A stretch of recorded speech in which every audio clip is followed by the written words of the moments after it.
Oh, thanks. Thanks. Wow. Illuminate the collective consciousness. Do you think it's happening? I'm just completely blown away. I've been on this mission with David for quite a while now, and everywhere we go, there's just so much love and brightness because of David starting with this incredible idea about illuminating the collective consciousness. He's my dear friend. He is amazing. He has done so much to touch us all. The Future Life app is just the next evolution of that. And I'm so proud to introduce David Palmer.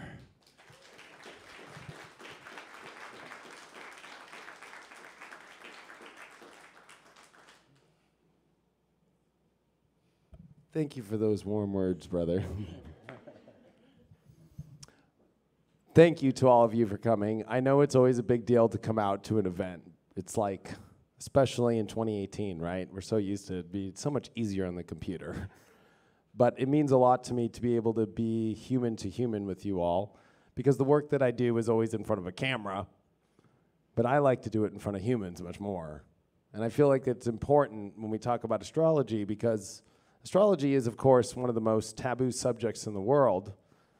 And so it's important, I think, for us to have human-to-human connection in this world, especially when talking about a science, a magical experience that's more than whatever people call it taboo. I think it's quite the other side of that. I think it's the most magical thing in the world. And I think when you have the most magical thing in the world that we all love, that we all follow, that we all try to understand every day, because I don't think we can all figure it out every moment, I think it's important for us to be in person, to be able to share our experiences, share this magic, and share this knowledge, because that's how magic works. We're so lucky that we're even here experiencing this, and that's magic in itself. And I think that with the way that the world is going, I think that there's a need for people like everybody in this room to go out and share their magic to other people, because it reminds people why we're here, instead of this kind of separatist aspect that's happening on the planet now of, you know, I don't know if I want to go, I'm not feeling right, I could just lay in bed and watch Netflix. I could just chill here and sit and look at my Facebook feed, and then after like 35 minutes, I'm like, I've seen that one 3 times. Oh, I should have gone. I should have gone. And I think that's the magic of these events, and I really, truly, from my heart, appreciate everything that you all do to contribute to just watching, whether it's the weekly shows on YouTube or being on my app or watching all my videos, whatever they are, and dealing with my craziness, because sometimes, you know, it's there. But I truly appreciate it, and I just wanted to give you all a really warm appreciation and my true sincerity when I mean that. So thank you very much. The reason why we're here today is I'm doing a tour across America. I'm calling it the Fate Train Tour. Doot, doot. And the reason why I'm calling it the Fate Train Tour is because finally, the planet Saturn entered Capricorn, which happens to deal with tracks. The tracks in where we go in our life. Our destiny, our fulfillment of reaching our reason why we're here. So I've always used the term freight train fate train whenever there actually is a very karmic event happening. I don't use it too much either. I'm not one of those people who kind of says, okay, every week's fate train, people, or else everybody would kind of go, okay, all right, I don't know about this. But the reason why I'm using it now is because the events that are coming up over these next couple years, the tracks that are being laid at this moment are extremely important for people to pay attention to right now, because these are the tracks that are truly going to lead you into one of the craziest crossroads of tracks we've ever been in life, and where you go in your destined position. Now, most people know that I'm much more of a destiny person more than a free will. I've said it loudly. But I do believe there is free will. I just believe that free will comes at the parts in our life where karmic tracks meet, and we do have a choice. And I think that karmic events or fated events are those moments where finally we have a choice in our life to choose how we're going to go. And so I do believe in free will. I don't want people to think that, no, I don't believe, he doesn't believe in free will. He only believes in karma and destiny, and it's all predetermined. But I definitely do believe that it's predetermined when we get access to driving a car, I guess you could say. Like, right now I'm doing a show. I could make the choice to go downstairs and smoke a cigarette and jump into a cab and, I don't know, go to the lake right now. But that wouldn't really go too hot with all you all in here, right?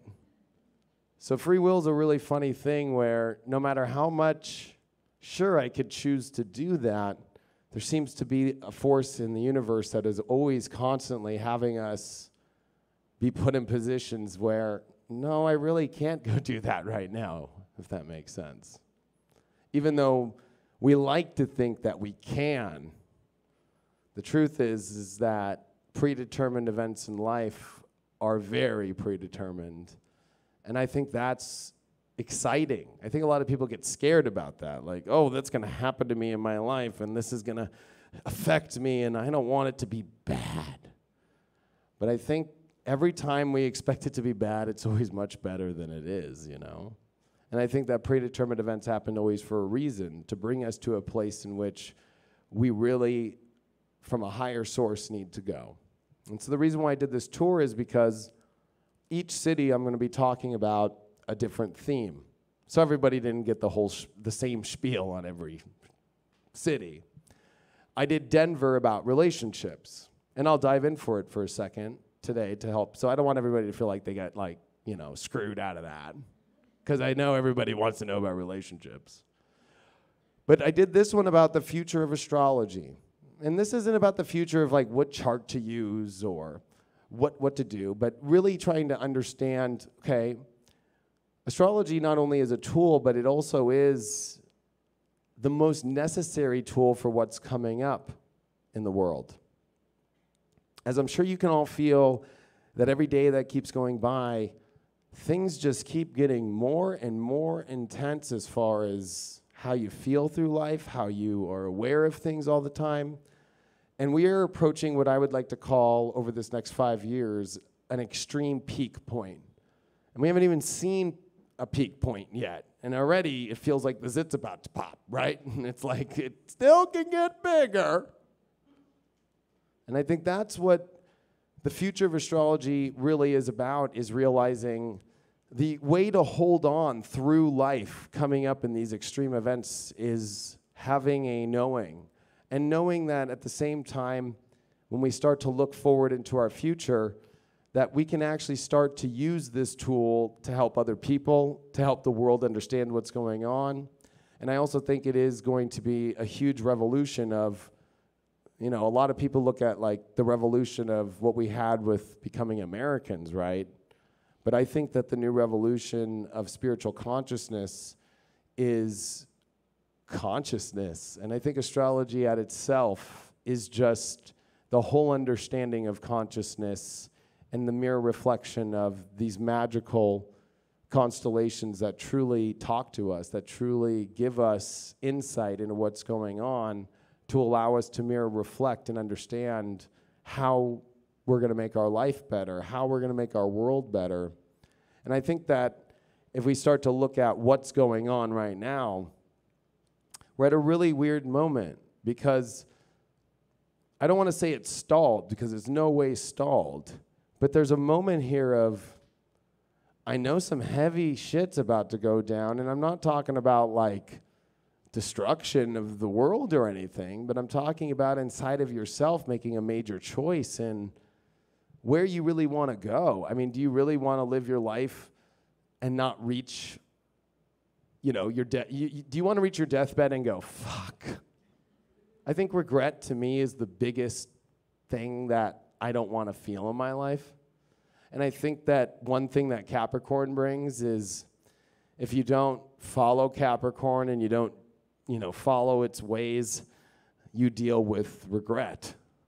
When you don't achieve, or you don't reach the place in life, or reach your destiny, I guess you could say, I think it's probably one of the hardest things you can ever deal with, because I don't want to say like you wasted your life or anything, but I think a lot of it is that feeling inside like, man, there were all these events where I knew those crossroads of free will finally came, and I was maybe too scared to do it, or I was too afraid because I think the world might not like if I go there.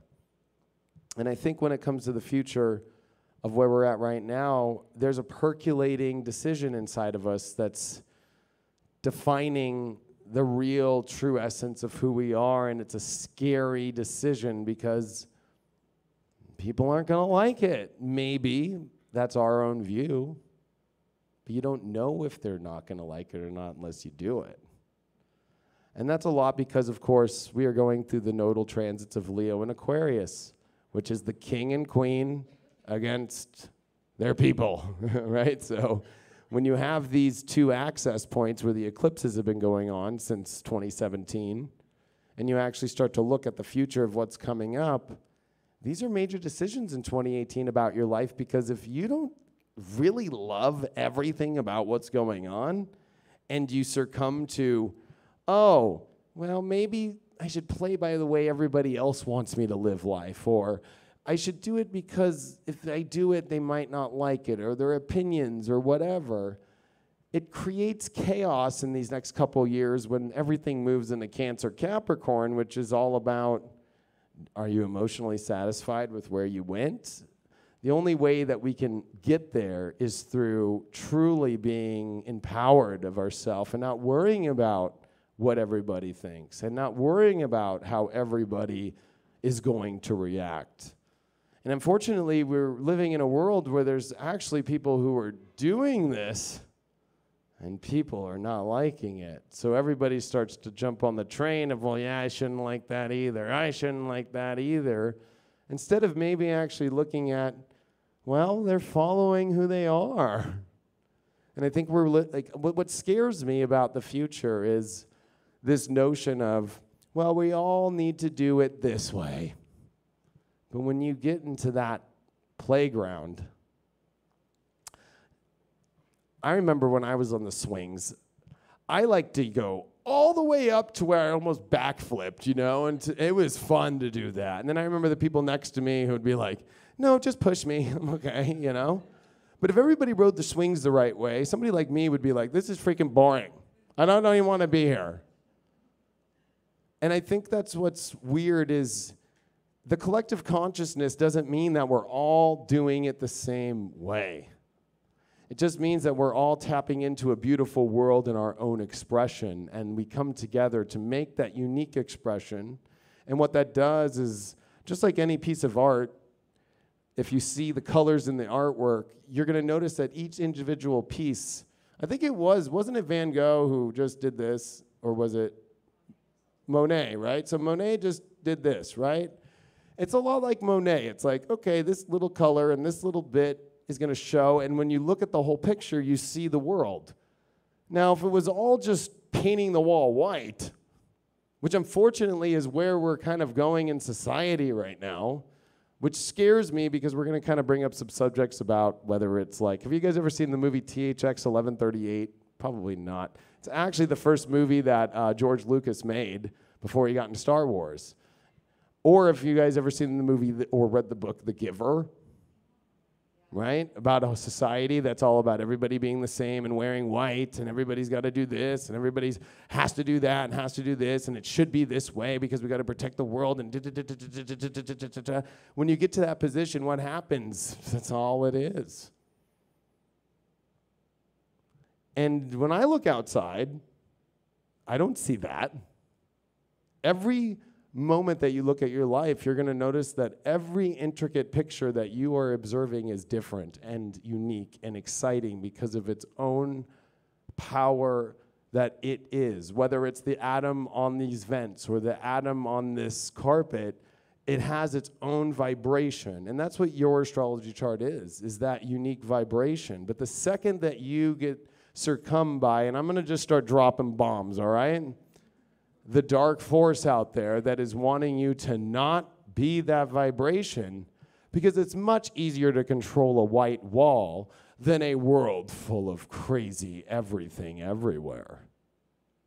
And that's where it's scaring me is when we look at the transits that are happening at the moment, we are stuck in a world of opinion and what we should be doing when all these eclipses with the North Node are in Leo, which is to shine your own unique brightness. But it's not easy when you have, let's take, for example, Mars that just came into Aquarius, which is, oh my gosh, I don't know, if I do this, they're all gonna not like it. Or starting to base your identity off what's trendy and cool, because Aquarius is cool, right? What Aquarius don't you know that's like, what up, dude, how you doing? All right, cool, man, later, you know? Or, Aquarius has come in and they've got cool sunglasses on, or they're wearing a weird trench coat or something, and you can't figure them out, But they're like, oh, that's kind of cool, man. You're different. But also the other negative side of Aquarius is trying to be like trendy. So, okay, he's wearing that, so I'm going to wear that. And she's wearing that, so I'm going to wear that. Or Facebook's trendy, so I better get on there, and I better get on there, and I better get on there. Until we get to a point where it's like, okay, everybody's on Facebook, I get it. What's next? What's exciting and new now? So Aquarius tends to set trends, but unfortunately when everybody follows that trend, it reaches a place of, oh man, we're all doing it, it's not trendy no more. And that's the hard part of what we're coming into right now, is because individually, this is about breaking the systematic part of our souls that are afraid to truly be unique and afraid to empower ourselves away from the norm, the status quo. And that's a scary thing inside. I want to connect this to what I said in Denver, and I told the VIPs this at the beginning, but I'm going to elaborate a little deeper. Relationships have been just a fucking crazy storm for a long time now. They have not been a very fun place. Like, there's been challenges whether you've stayed in your relationships. There's been challenges from ones that are coming in and out and left and right, and what the hell, what's going on? And that's all due to Saturn, of course, coming through Libra and Scorpio from 2009 to 2015. And then, of course, Pluto and Saturn conjuncted in both those signs in 1983 into 1984 and 5. So we're talking about the last 33 years of just like, crazy. If you guys know astrology well enough, Pluto and Saturn are not like, I always call them the thugs on the street with Al Capone, ready to just go blow someone's head off because they didn't pay him money. So when you got those guys in a sign, it leaves a mark. And that mark was left in 1983, 1984, 1985. And then Saturn just came over all that stuff, and it was like, the bandage that we had put on it got ripped off. And we all felt it. 2012 through 2015 was hell. I really don't know too many people that were like, yeah, man, it was really, really good emotionally inside. Sure, you could tell everybody outside maybe it was great. Maybe you made a lot of money, or maybe you made, I don't know, a great, you moved into a house that you love. But I think people are missing the point of deep down inside it was terribly scary to confront deeper parts of yourself that maybe you didn't even realize were there, or feelings inside of yourself that you didn't even know would pop up out of nowhere like a zombie in Walking Dead. So it was kind of like being in The Walking Dead constantly, or George Romero's, Night of the Living Dead, where it's literally like at every corner you don't know, oh God, okay, I'm not going that way. Oh wait, no, you can't even board up. What you do with Saturn and Scorpio is you tend to go, I gotta control this demon, so I'm gonna board everything up and put myself into this crazy space, and I'm gonna growl at it in the corner. That didn't work. There's 100,000 of them. Shit, And what we've been waiting for is this Venus retrograde, which Venus, of course, restores balance and harmony and love and compassion and happiness and feeling good, to finally retrograde over these deep zones to where Saturn did its darkest work, and Pluto, by the way, in 83 and 84 and 85. But Jupiter right now, that happens to be retrograding in Scorpio as well to clean up these dead bodies. I mean, the only way you kill a zombie is in the head, right? So doesn't mean that they just like disintegrate like vampires. Though at least vampires are nice enough to clean themselves up and peace out. Zombies don't do that, you know what I mean? They like, they're just there and they're all, okay. So, you know, I think we all need to realize as consciousness, like we've killed a lot of the fears inside of ourselves, but that doesn't mean that when we walk through to get out of that, we haven't really cleaned up and Febrezed what's happened. So, the Swiffers are coming. Good news. Or if you watch Beauty and the Beast, the little fucking, you know, little...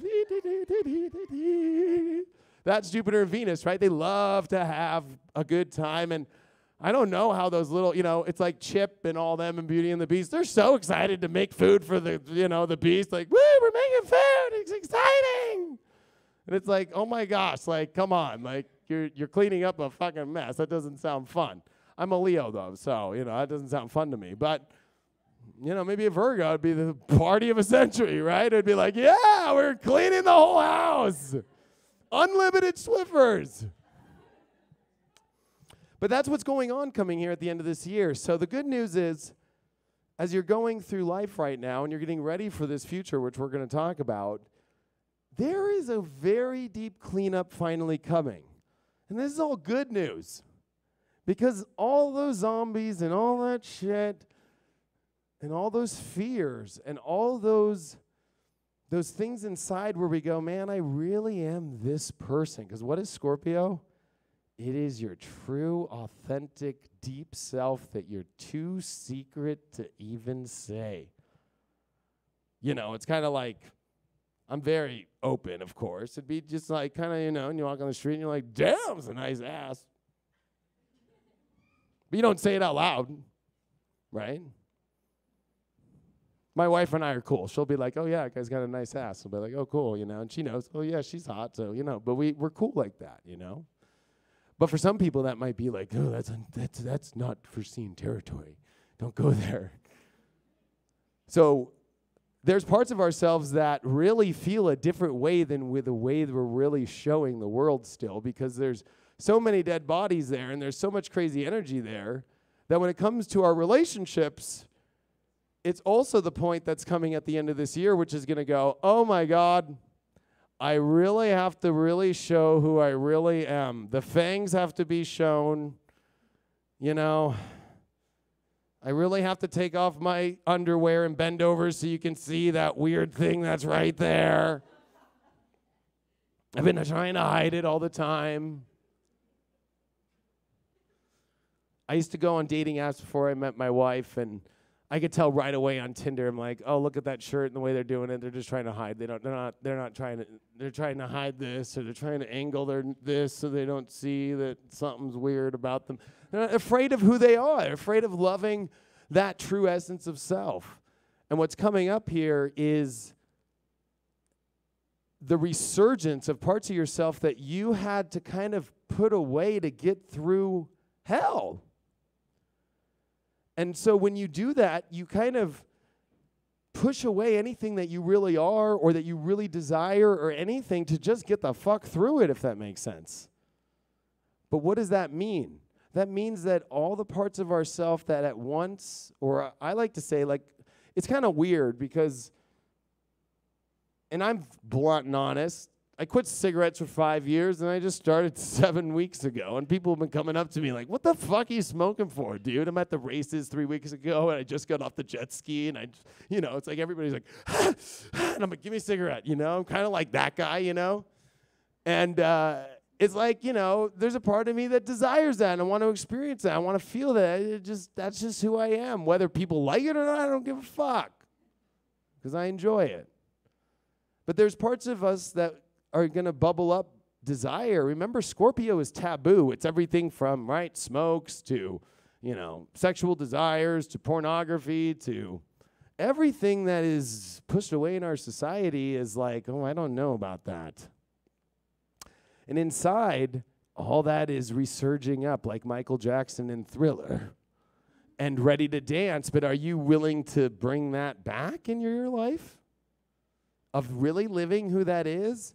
Because you got to remember that from 1983 and 84 and 85, all the way to that 2012 point, there was so many people. If you look at society and you look at the world, we lived in a world where we would watch TV and we'd see somebody and be like, man, I don't know how they do that. I wish I could do that, but I won't do that. I'll continue to whistle while I work and do what I don't want to do. Whether that's career related, whether that's relationship related, you can go in any position of that. But now this is asking us deep inside, like, okay, this is the point to where finally all this shit's clear and there's a green light to really be the person I really am. I always describe myself, if I had to pick an animal, I'm in Jurassic Park, one of the raptors. That's just my personality, you know? That's who I am. So, you know, allowing that to accept that part of yourself. Like if somebody pisses me off, you know what? It depends on the day. If I'm not hungry, whatever. If I'm really hungry and you piss me off, all right, I'm going to pounce on you and just I'll go to the jugular. And it's about being okay with knowing who you are and allowing that stuff out. But how does this connect with relationships? Well, it gets to an interesting point to where Venus comes and retrogrades into Libra, its home sign, after it retrogrades in Scorpio this October and into November. And it asks the question like, okay, I've really started to really clean up. Jupiter's almost done with Scorpio. It's cleaned up the mess here. The Swiffer team came through, and it's like, now that I look at my partnerships, whether they're business, relationships, love, it's like, can the raptor deal with this? Can the raptor be with a Mickey Mouse?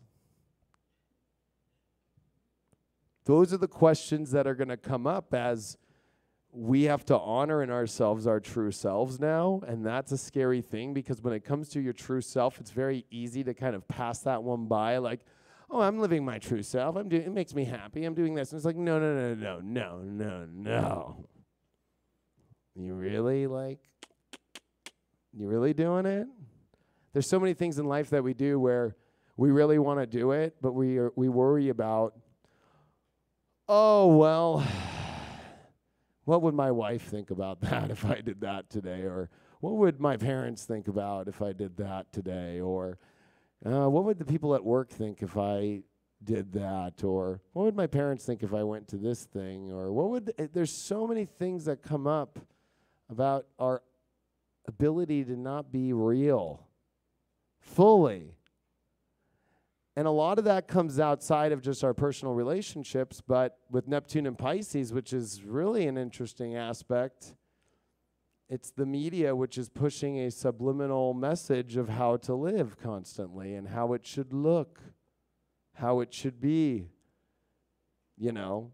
And it's all the news networks. It doesn't matter if you're left or right wing. It's Fox News and CNN, and they're all pushing how to live, and people are sitting in between like, well, should I do this, or should I like that, or what's the way it should be?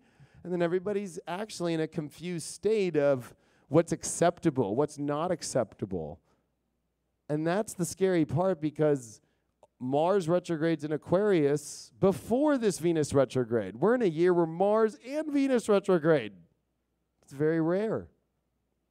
The cycle of Mars is always 2 years before it takes a retrograde, and Venus is 18 months. So to have them at the same time in the same year, not the exact same time, but within, back to back, right when Mars comes out of retrograde and comes direct in September, we got a Venus retrograde right after that. That's not normal. Usually it's like we get a little bit of a break. As an astrologer, I'm like, woo, you made it through the Venus retrograde. Okay, you're not going to be there for 18 more months. All right, you're good. And then usually it's kind of like, all right, we're good. Everything's moving forward in the chart. Oh, wait. This year I got to be like, okay, Mars is done. Oh, wait. We got to do a whole Venus retrograde thing? Fuck. Oh, man, okay. And Mars and Venus are our most personal planets. Not only our masculine and our feminine energy, but you know what they really are is our desires and wants in two different senses. Our ego and our inner feminine desire of what we want. You know, females know exactly what they want. They walk into the store and get the diamond they want. They know, fuck, H&M's cheap. I go here, or maybe I love H&M or whatever. You know, they go everywhere they want. They know exactly what they want. They try it on. Guys, we don't try shit on. We're just like, I know I want some fucking jeans. Just fucking, what's my size? Get them, boom, let's go. But they're both very similar in the same ways. They just go about it differently. And when you have both these signs going retrograde in the same year, and they happen to be going retrograde in signs that deal with people, Libra and Aquarius, and then, of course, Scorpio, which deals with true inner self and desire and hunger and true authentic self that we're afraid to expose, you're asking for a year of, holy camole, this is a big decision in my life, and am I going to really pull through and do what I really want to be and how I really want it to look? Or am I going to back down and tell myself or worry about myself, about my future, that maybe it was the wrong thing or whatever? It all comes down to looking at Capricorn and going, no regrets. Why? Well, Pluto's in Capricorn, Saturn's in Capricorn, and guess what? Those two meet up next year at the end of the year, and every 33 years we have the Saturn-Pluto conjunction, and we're talking about 33 years ago since the last time those two connected. And when they're in Capricorn, it's kind of like do or die, right? That's Pluto and Saturn, kind of like you either reach the top and commit to that or not. There is no kind of half-ass in Capricorn. Like, I'm going to show up to work and not wear my work clothes, and I kind of feel like a break every 20 minutes. Is that cool? You don't got the job. So regret is going to be the biggest thing that comes up in your life. At the top of this whole entire ice cream story of what topping is on top is regret. And whether or not you're going to truly regret not living your realest, darkest, deepest truth, because the darker the truth is, the lighter you're going to be as a person. That's just the way the universe works, unfortunately. So many people are afraid of their shadow work. It's insane. It's like, oh, no, I'm perfect, you know?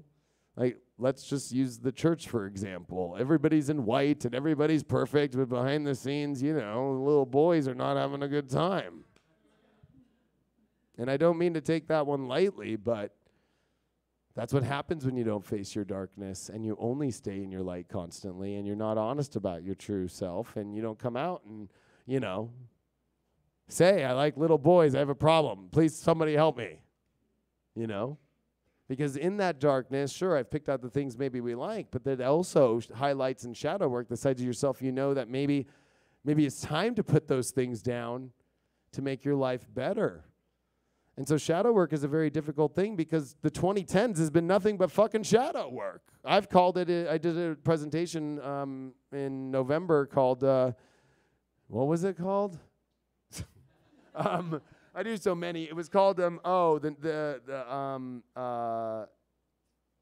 wasn't Age of Deception. It was Rising Through the Darkness. Thank you.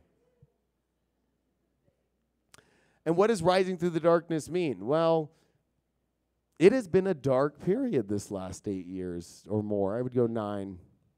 And it's because we have faced shadow from good and bad. And that work is coming to an end.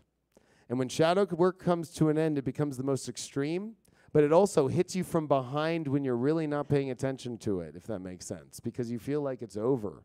It's really easy to see how the astrology works on how, okay, Saturn's out of there. Okay, the eclipses are out of there in 2014, right? In 2015, Saturn leaves. Mars retrogrades in there in 2016. So 2017 was kind of this whole like, and then we get really confused in where the world's going with Saturn finishing in Sagittarius. And well, where am I going to go next? And how am I going to get there? And I don't know. And blah, blah, blah, blah, blah, blah. Neptune squared. I'm all lost. And who knows? So 2018 is kind of like, okay, I'm not so crazy lost anymore. And if you are lost, it's just basically you just got to go down to, oh, that shadow work. Oh, really? Who am I and what do I want to be? Should I have been an astrologer or maybe a porn star? I actually could have been a porn star. I actually think about that one a lot. Like, that would have been fun. But maybe that would have been too good for doing light work for me. So when it comes to our relationships, though, it becomes this weird paradigm where there's also the regret of relationships. Am I going to regret if I leave this one, or am I going to regret if I stay in this one? And that one's the biggest question of them all. Because in order for us to move into this new Saturn-Plutonian connection in Capricorn, holy moly, this is about restructuring your life to the train tracks that are going to lead you to your greatest destiny, or not. Because unfortunately, the reason why Capricorn is such a harsh sign, and it is at the bottom, if you understand the way that the planets work, you can always look at the top two signs are Leo, Cancer. Why? Because that's the sun and the moon. And then you got, on the one side of Cancer, you've got Gemini, which is Mercury, and what's on the other side of Leo? Virgo, Mercury, right? And that's the closest planet to the sun and the moon. Then what comes after Virgo is Libra, and what comes after Gemini, which is Taurus, that's Venus, right? So if you actually go from top to bottom, from sun there, all the signs trickle down. That's why, why do you think the summer comes into Cancer and Leo is where its peak is, right? And the sun and the moon are right next to each other in their holy moment. And that holy moment in the sky of July and August, right, or June into July really is this peaked out place where the sun and the moon rule, and they're the king and the queen that rule the roost. But what's at the very bottom? Capricorn and Aquarius. And what is the next two signs that Pluto is going to come into and Saturn and Jupiter are going to meet up with in 2020? The bottom. I'm not saying any Aquarians or Capricorns here are at the bottom. We're just using the signs as understanding the levels of consciousness. The bottom doesn't mean it's bad, but the bottom is the sediment. The bottom is, the two top is the illuminaries, right? The sun and the moon illuminate light. But Saturn, which rules the bottom of the chart, and Aquarius, which is Uranus, but really it's Saturn-based, is lead. It's heavy. And so all these energetic forces that are coming are at the bottom. If you were to kind of think of the chakra system, I think that this whole spiritual revolution is everybody thinking it's all this white light and violet light and oh my God, like, yay, it's like, but really the real work is, oh my gosh, I got to really pay attention to, if I'm going to get to the root of my destiny, the root of my real journey, the root of who I really am and where I want to go, because that's the roots that lead up to that illumination in life, and that's where everything's at. Does that make sense? So it's a tough choice because it's the toughest choice of your life. Why? Well, we've also got Chiron that just came into Aries. But it's not all the way through because it's got to come back into Pisces at the end of this year at 29 degrees, which is the last degree of Pisces. And if anybody knows their deep astrology, the last degree of the chart is the last degree. But what's the last degree? You're tired. Anybody here ever run a mile like on a track? Right? Everybody I'm sure did in school or something. That last fourth lap on that last quarter of the lap is tough. And guess what? That last moment before the finish is kind of a weird moment where it's the toughest, but also it's done. Well, Chiron's coming there to finish there. And this is an ultimate moment of like, what isn't going to stay with me and have to be let go and let God kind of release this from me so I can, as Chiron comes into Aries, go, this is what I need to do. This is who I need to be. And remember, Chiron's the weirdo of the astrology world, right? Because Chiron's on its own orbit.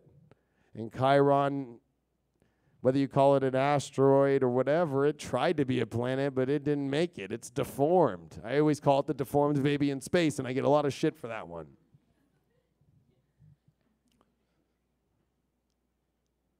It's the Quasimodo. I use that one a lot too, and people give me shit for that one. But when you got Quasimodo in a room, everybody looks, even though they try not to. Or it's the worst when people don't look, right? It's kind of like the...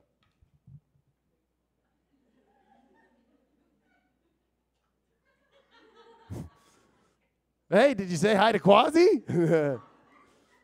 Oh, I did. His eyes looking at me. Oh, hi. Yeah, how are you? Right? Like, so the thing about Chiron is like this weird vibe. That's the best way you could describe Chiron wherever it comes in your chart. Is Quasi shown up and you're like, what the fuck's gonna happen here? Like, but the healing moment is when you accept Quasi and you realize you could be best friends, and that's a healing moment because no more do you feel so weird about Quasi there. Does that make sense? Like, it's just about the acceptance of that force, because the whole story of Chiron, of course, is the great,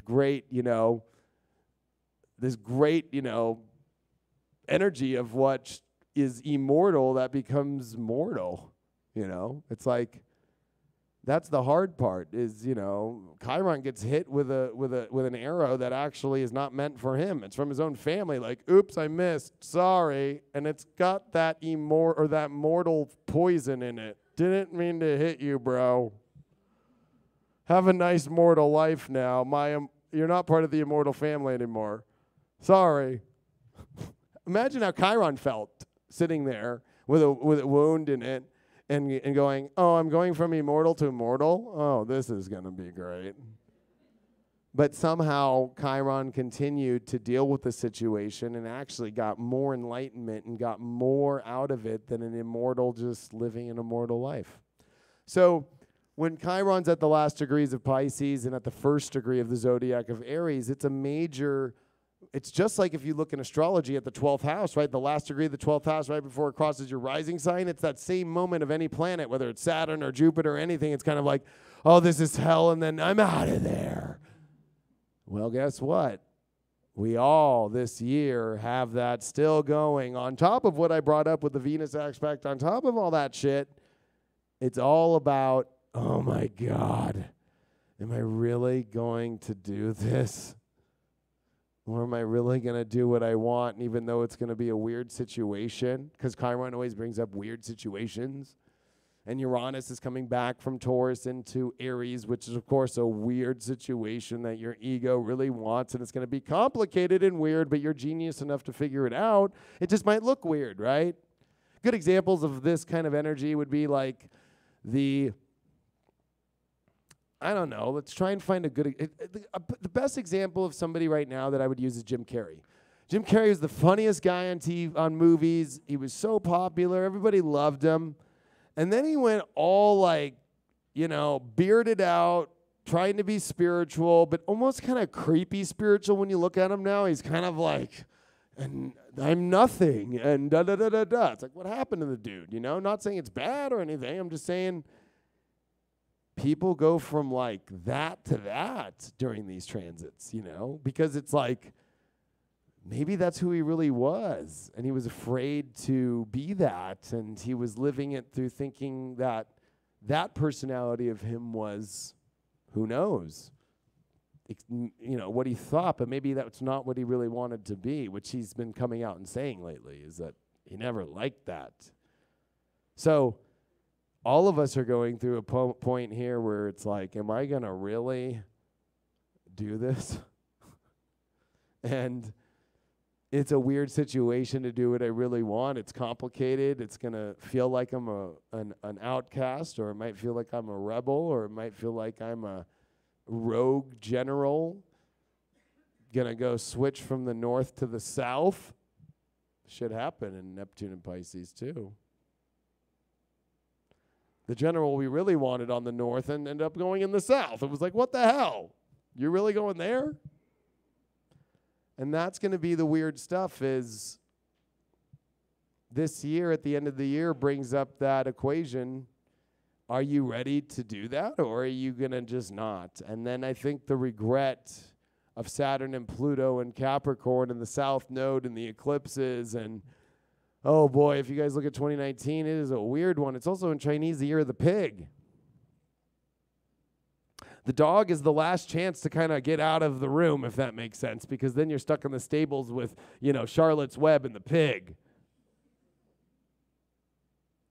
And I think that's what's so interesting about the Chinese zodiac and the following of Jupiter. So Jupiter's in Scorpio right now, the year of the dog. Jupiter and Scorpio is kind of like, dogs want whatever the fuck they want. They run from over there to over there, and they'll like sniff other dogs' poops. Like, they like it all, you know what I mean? They sniff other people's butts. They eat the trash. They pee on the carpet. They pee on the corner. Like, wherever. They just do whatever they want. They like it. Well, when you come into the pig, it kind of sleeps in its own shit, and it just eats in its own shit. And I think it's interesting with Jupiter and Sagittarius because we kind of sit there and we look at the world outside and go, is there a world without shit all over my head?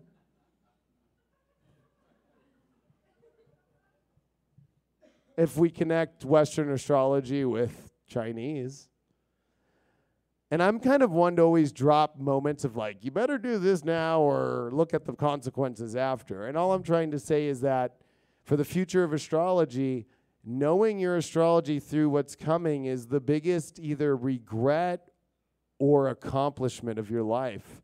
But it will require no more bullshit in yourself about what you think is the craziest and most unknown situation of thinking that it's going to be this dramatic, radical, extreme shift when really it's as simple as just being like, this is who I am, sorry everybody, I'm doing it. And then it's probably just crossing over that bridge. It's not like we're on the fucking Oregon Trail and it's like, forge the river or wait for the person to come with the fucking tram or the little raft. It's not like that. But we all think it is, It's just literally like, well, I want to do this. And you like it or you don't. And what happens to a world when people start doing what they like and living fully happy and living in their true essence of self? That's the world that changes. If you think that the world's going to change by some charitable organization that you give money to and they'll do it for you, that's a joke. I'm sorry. They're pulling their pockets together and they're buying a new fucking car and they're fucking putting 10% of that into somebody else who take that one over and figure it out for me. And then that person's like, well, we don't really have much money to figure it out.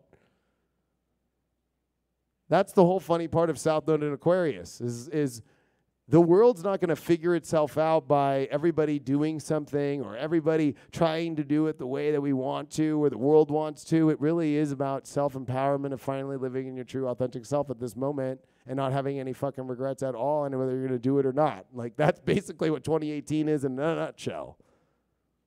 And why is that important? Because 2019 is the buildup of massive transits. Like in astrology, I'm here at, of course, the United Astrology Conference down the street.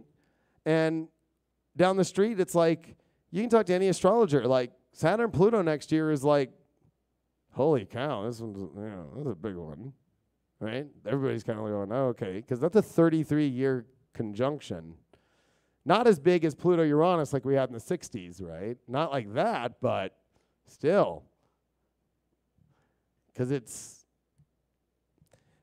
a demolishing transit. It's the tower card in astrology, in tarot, Pluto-Saturn. If you know tarot, it's the tower falling, right? And especially it's in Capricorn, which rules the fucking tower.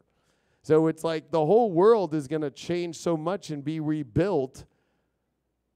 Like, why wouldn't you want to go into a new world fully in your true essence of self, and then instead of just kind of showing up to this demolishing moment and being like, I'm in regret, look at how cool these new roads are, and I should have done that, and I shouldn't have been with this person, oh man. Like, we're talking about Pluto and Saturn teaches always a tough lesson of, hey, listen, kid, your daddy owes me $5 million. I'll let you survive if you do this hard work for me. Oh, okay, I have no choice, I guess, or what? Oh, I'll kill you. Okay. Well, when it's in Capricorn, it's the tough choice of just teaching you, you better go for your top grades in class, kid. You better go for it all. You better go to the top. I don't want to see you sitting and, wasting your time on a life that you don't want to do. It's actually kind of a gift from God, if you ask me. God is asking for the greatest moment of our whole life to capture, but that's required on whether or not you're afraid to capture it, and it all starts with 2018. But what happens in 2020? Oh, you think Saturn and Pluto are a big deal. Oh, wait, Jupiter and Saturn conjunct. That's a 20-year cycle. Last one was at 2000 in Taurus. And what's interesting about this Jupiter-Saturn conjunction that's coming up is it's happening in an air sign of Aquarius at 0 degree, and it's happening in air signs for hundreds of years. No more Earth. It was in Earth for the last couple hundred years.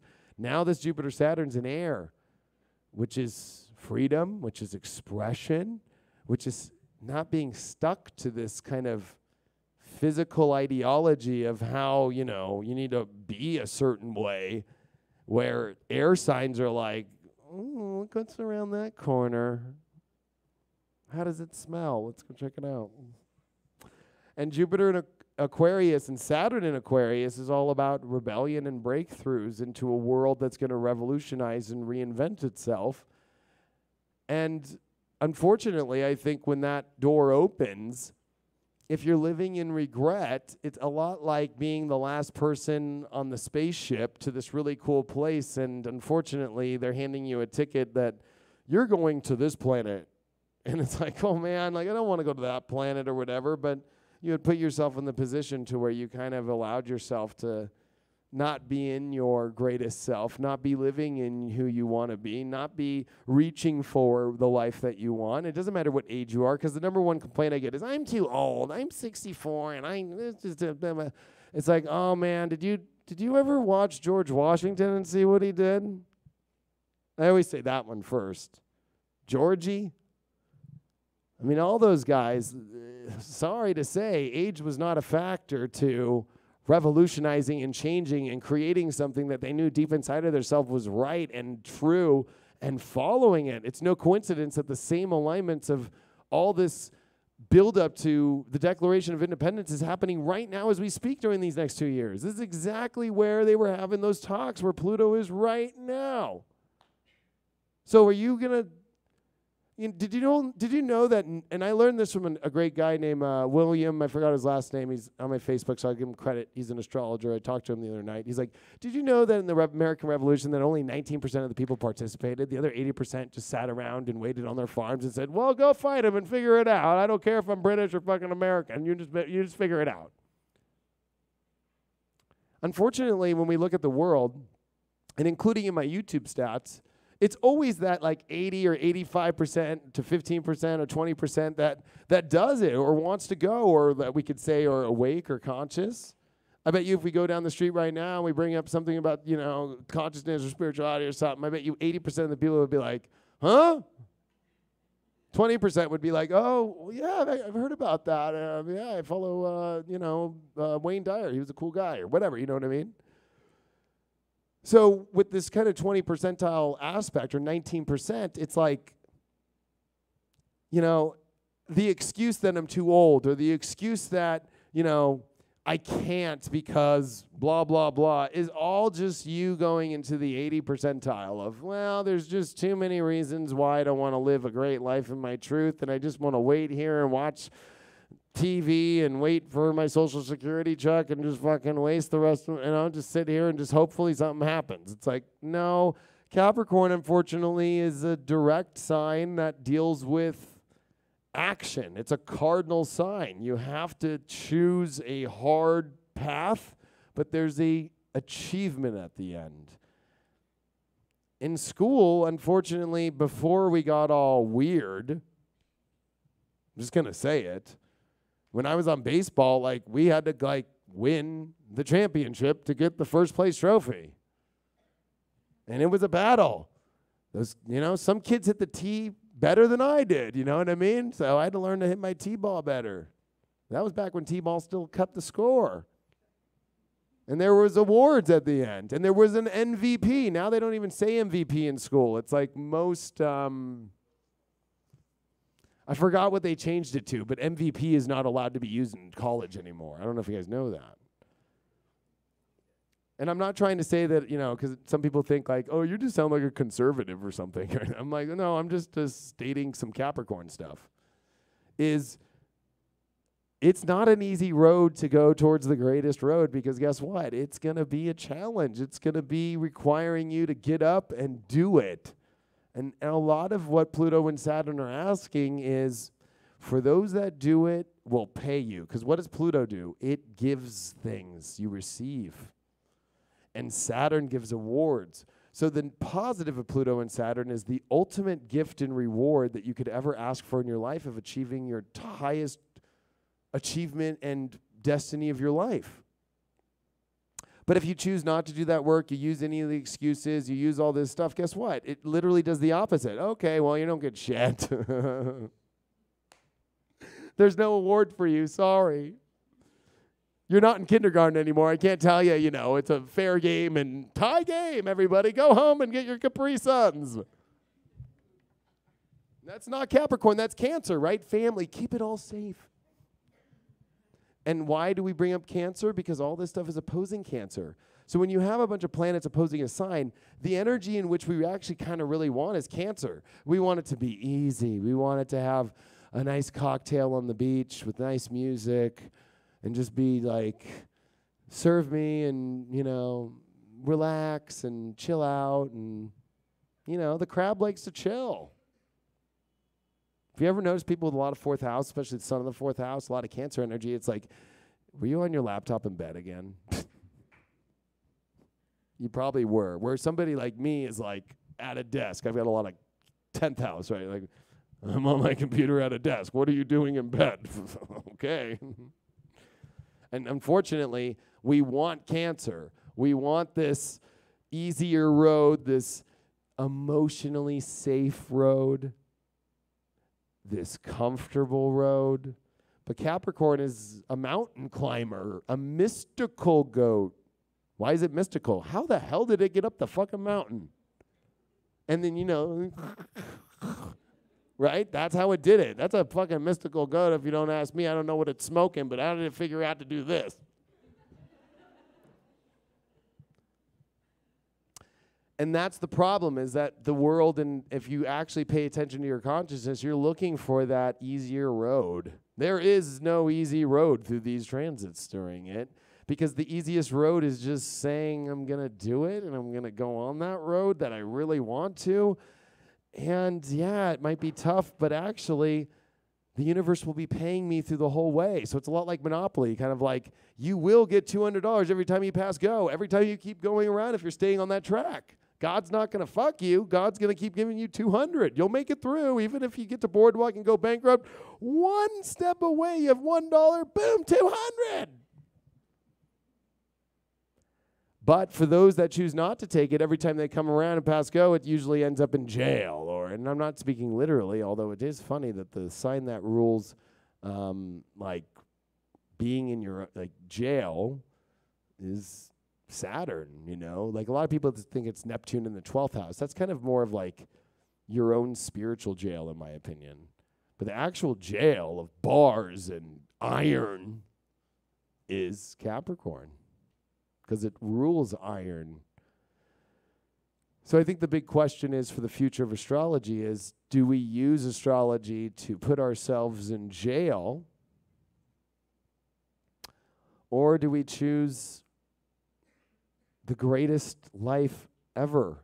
And there is, unfortunately, it's like being at the bipolar program at a mental hospital. It's like there is a very low point of not deciding to raise your vibration higher, to do the hard work, to go where you really want to go and be that person you really know inside at this moment. But on the other side, there is this extremely high moment that's waiting for you. And there's nothing better than having Al Capone on your team, if that makes sense, and his thugs. Because there's safety knowing nobody's going to come fuck with you. And I know that's kind of a dark analogy, and I'm in Chicago, so I can use that one. But it's funny, this city, especially, it's Gotham City. This is Batman's territory. And, Batman or Bruce Wayne could have easily just done the cancer thing and go, well, I've got, billions of dollars, and my parents died, so I'm just not going to do shit. Or am I going to really go and do this really hard thing and put on a fucking black cape and fucking do all this shit and get beat up all the time and wake up and need to go pretend to be Bruce Wayne and da-da-da. He chose that, and look what he was given. I think that the other part of it, and my stepdad uses this analogy, is everybody shoots at Batman, including the police. So for you, when you go on your journey, it's going to feel like, especially with all this Aquarius stuff ending, that everybody is against you. Like, well, I chose to go here, and I chose to do this. I chose to change this relationship, and da-da-da. It's like, well, okay, well, I don't like you because I was, fuck you. And then this person saying, oh, well, fuck you, and da-da-da. So you know what happens at the end of the day is you're getting shot from every position, and then you go, why am I doing this? But at the end of the day, you need to look higher and realize, well, I know where I'm going. I know why that is there. Because at the end of the day, the police and the people and everybody approves of Batman always by the end and knows that he's, thank God, or we would all been out there on the fucking lake in 2 boats and would have been blown up. If you guys watch The Dark Knight. Okay. Now I want to move to a little bit of the future because that what I just brought up there is just one part of this. The higher part of this is the Aquarius realms. Jupiter, Saturn, 2020. Pluto entering into Aquarius, 2023. And why is that important? Well, and there's another thing I want to say, but I'll come back to that, is Aquarius is out there, literally. It was the first planet that was found outside of our eyes.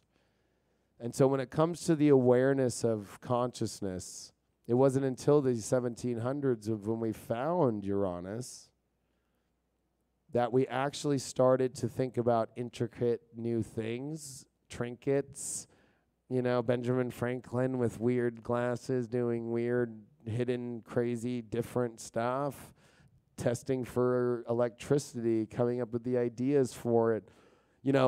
Whenever we as humans find a planet, our evolution finally understands what it is, if that makes sense. So when you come into Aquarian realms, you're dealing with the father of the skies.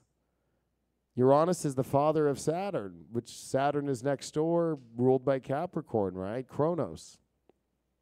And this switch from needing to truly finally pick a road and the one that truly you should be on in your life. And it doesn't matter who you are. It's everybody in this room. I'm sorry. There is still a fucking train track in front of you that you need to switch on the other track that's better. I don't care who you are, including myself. But when you get to Aquarius, what happens? There's something really weird about Aquarius because Aquarius is the one place where it does break free of the chains. And what it does is it finally starts to have the expression of that self. Aquarius is a sign of expression. It's expression in uniqueness. It's expression in how to find common ground with others.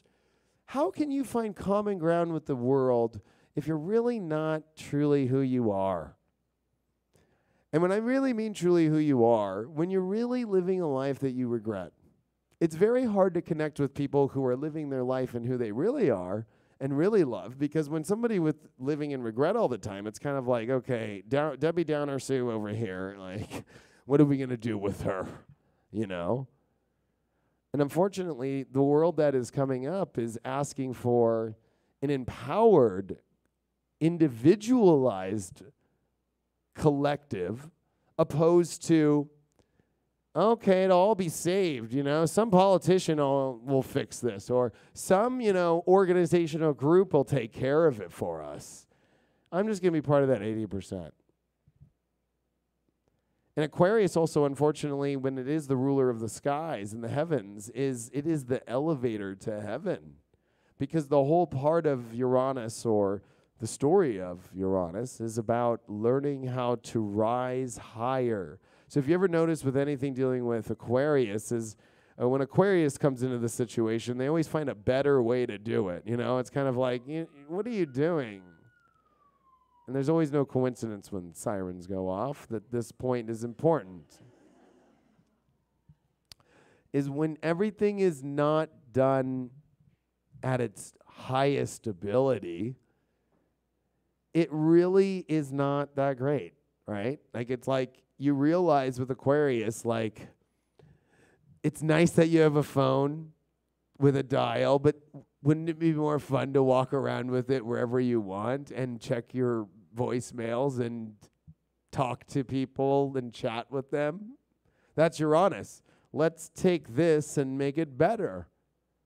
So how can you take the world and make it better if the phone doesn't even know if it's a phone or not? It has to fully know it's a fucking phone.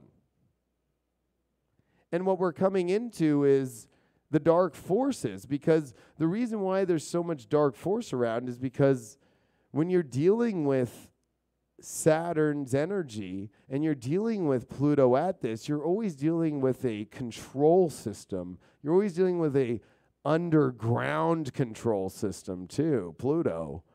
And it's coming through this very dark bottom of the zodiac. This is if you practice tropical astrology, you understand that Capricorn, December 21st, is the lowest point of the sun in the northern hemisphere. And this is the reason why Capricorn is the goat that has to climb, because what does the sun do from that point? Now it starts to finally climb again.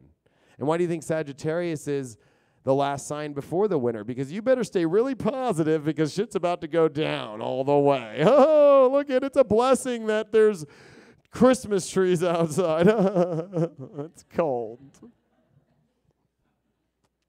So when you come to Aquarius, though, if you don't have this whole Capricorn thing figured out and reaching it and everything, and you're not fully knowing that that's my track and everything, there is no electricity.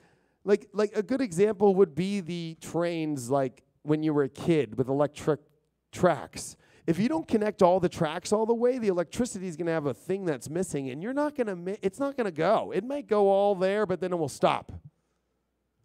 Aquarius fuels the electric connections of everything, and if there is one light out on the Christmas tree, in the Christmas tree lights, guess what happens? Especially for us that are a little bit older. Some of the millennials don't realize that we had to like go through all the fucking lights as a kid. Like, okay, which one's out? Okay, that one's out. All right, no, where is it? Shut up, it's over that thing.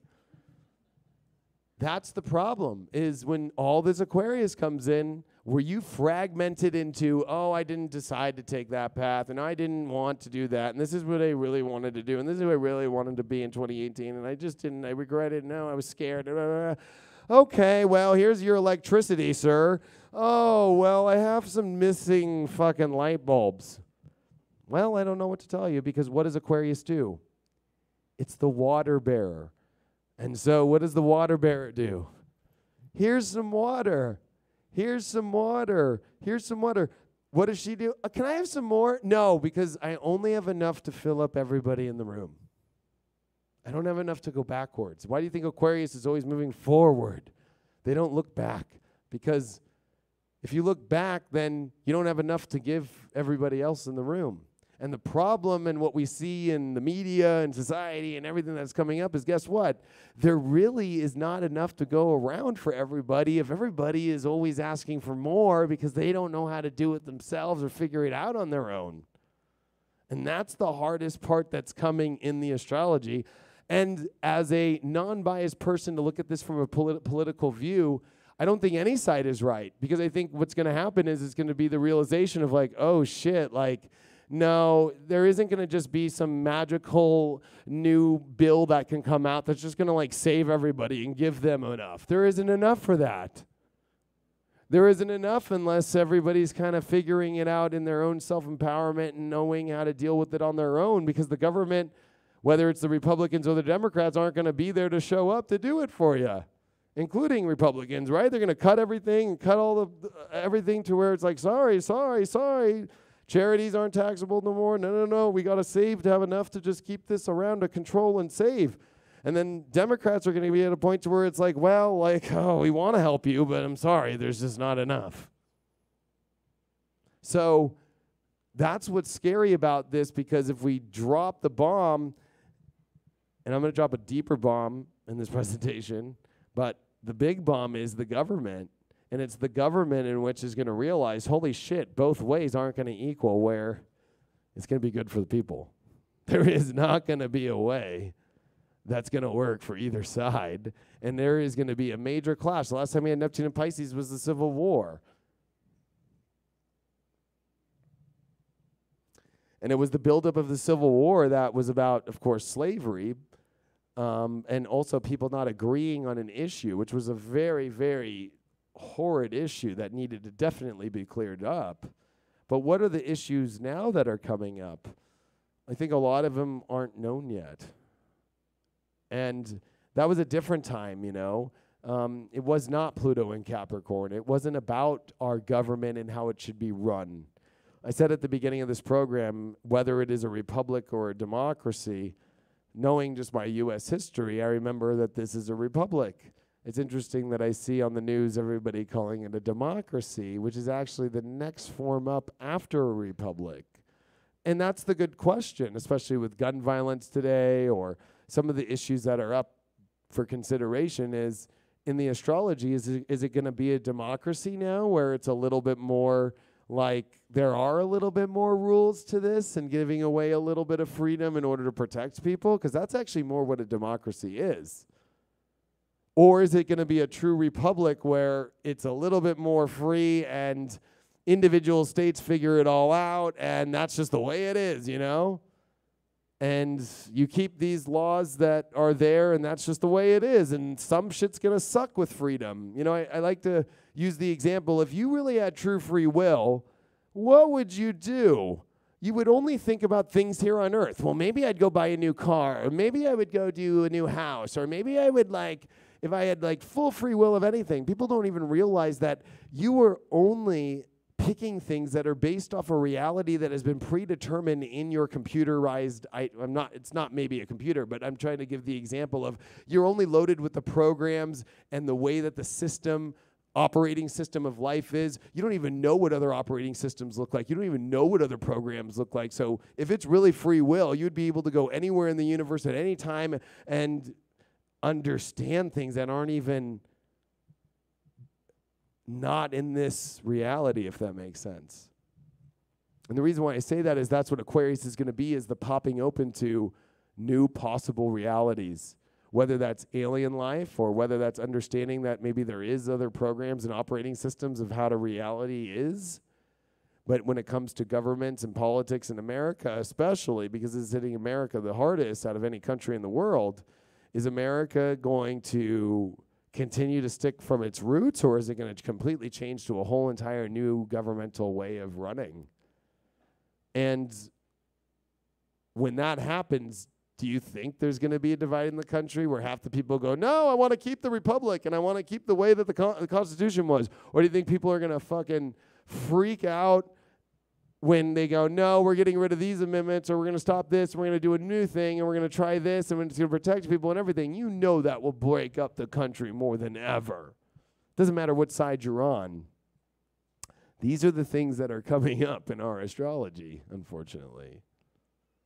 And that's what the scariest part is it's happening right in front of our faces. But with Neptune and Pisces, it's just kind of like, ooh, I see it. Did you ever see The Riddler with Jim Carrey when he was in Batman, you know? And everybody's just in front of the screens like, oh, yeah, I see it. Okay. But I feel it. But, oh, okay. Every time that a new story comes out, whether it's from the left or the right, it's intentionally building the war. And the war is not from our government, but the war is from a darker force that is in somewhat control, that wants to divide people, wants people to be a certain way. And really, I think that there's a trifecta of this, a third energy system of yourself, of just living in your divine self, of who you really are. And what this year is about is being in that third trajectory of, I'm going the way that I want to go in my life and living, and I'm not paying attention to these sides that are being kind of thrown down my throats, that everybody, and I don't care who you are, agrees that both sides have great things that could come together. And if both sides brought the best of both sides, it would be fucking awesome. But how can we live in a world where it's like, no, it's got to be this way or it's got to be this way? That's just to define war and internal war. And as we move into this third trifecta, I like to call it, which is these next 3 years, is are you going to create this new space? And if enough people don't fall for the program, you know, and it's probably going to be 20% based off the statistics, that 20% are going to probably be the ones that will lead and show the way. And then those other 80 will start to follow. And I think for the future of astrology, it's a scary time. A lot of people probably thought I was going to say it's a great time. But I think it's a scary time because what's happening with all the control systems of the Saturn in Capricorn and Pluto in Capricorn and these conjunctions here is, if you even notice on Facebook, and I got this 2 days ago, they did it in really cute music and stuff where they put all these ads of like clickbait. And they said, don't worry, we have you. Clickbait will be gone forever, right? So they kind of smoke screen you with, yeah, there's a lot of ads and they're stealing your personal information. And then I'm sure all of you guys got emails in the last 3 days from every fucking company in the world being like, we've changed our privacy statements to go with the GDL, which is in Europe right now. And everybody's getting brainwashed into thinking, yeah, I got to protect my privacy. And da-da-da-da. Do you think anybody fucking cares about your birthday and your fucking... Like, hey, come on. Are you really afraid of, like, people knowing where your address is? Like, do you really think, you know, it's like, this is all to make people go, you know what? This is not good news, or this is not good energy. And the first things they're going to hit are not political things. It's astrology. It's tarot. It's things that are not allowed or taboo in society that they don't want you to watch. The same way that Constantine, when he gave up and said, all right, let's make Christianity the law of the land of the new religion, and got together with a bunch of people and said, okay, we're going to make Christianity, but you want to take this guy Jesus? What do you want to do with him? Well, he really had some great teachings. Okay, well, is he a god? No, he's not a god. Well, we only worship gods in Rome. Well, okay, we'll make him a god. Deal? Cool. You got to think that when this stuff starts to come, it's like kind of creepy, because the control system is not going to want this information to get out there. They're doing it by censoring many YouTubers right now. They're censoring what you're going to start to see on Facebook. The whole charade was, oh, we want you to only see what your friends and family share because we care about you so much. Unfortunately, what's scary to me is if you ever read Orwell's, of course, 1984, and ironically in 84, Pluto and Saturn were conjunct. They just happen to be in the sign of Libra and in coming into Scorpio, which has some control, but Saturn's not fully at home there. 1984 was the beginnings of that censorship. If you look at movies, television from the 80s, this is where they start going, okay, kids on TV can't watch this. You need to put up a little black box in the corner that says 13. And it's these little things that have been building in this 1984, 1983 system that are about to complete their full control on humanity and embracing full censorship while making them believe they have full free will and full control to share whatever they want. These next bombs are about to drop on people at the end of this year and into 2019, when there is going to be censorship on all fronts under the name of protection, under the name of this is what's best for you. And when the South Node moves into Capricorn with Saturn, ooh, that one is not fun. Why? Because the South Node is where our karmic issues are, and it's also the physical manifestation of things. Wherever the north node is, it's like we're trying to reach there, but it's not physical. It's like it's the constant. If you look in your chart, your north node is where you're always constantly like doggy paddling towards. I gotta be doing this in my life, but it's so easy to do your south node. Well, it's so easy to control people in Pluto south node, Saturn south node. Oh wait, what else is coming in there? Jupiter and Capricorn south node in the end of 2019 and into 2020. Jupiter, Saturn, Pluto. The last time we had Saturn, Jupiter, Pluto, and a node in Capricorn, and especially just Saturn, Jupiter, Pluto, and Capricorn was 1282, and you guys all know what happened in the 1300s, don't ya? The Black Plague, and there's some really fun stuff in there. The Dark Ages, nobody was able to even pray outside of the church or talk about anything outside of it without being killed, and all the information that came from that is not found for some reason. The Dark Ages weren't dark because they were like dark because of people throwing up and, having really gross, Black Plague. They say that's the excuse in the encyclopedias and stuff, or about the Black Plague was, well, people were too sick to fucking write anything, man. Give me a break. What do people do when they're sick? They're on fucking Facebook all day.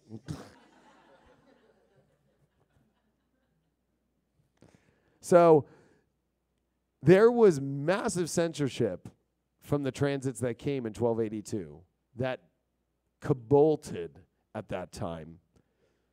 The good news in all this is back then in 1282, there was an opposition to Uranus, which made it even more difficult to kind of connect to the people, and it was against the people. This time there's the trine of all this positive stuff to Uranus and Taurus. And the last time we had this exact connection of Saturn and Pluto in Capricorn with a trine to Uranus was the Renaissance period. So the good news is that this is a Renaissance period in the middle of the most highest censorship times, which is exactly what happened with Leonardo da Vinci. Oh, let me go paint your 16th chapel, and let me go paint your Last Supper, but really I follow astrology, and I'm part of the Illuminati, but thanks for hiring me, and let me put all my secret messages in your church.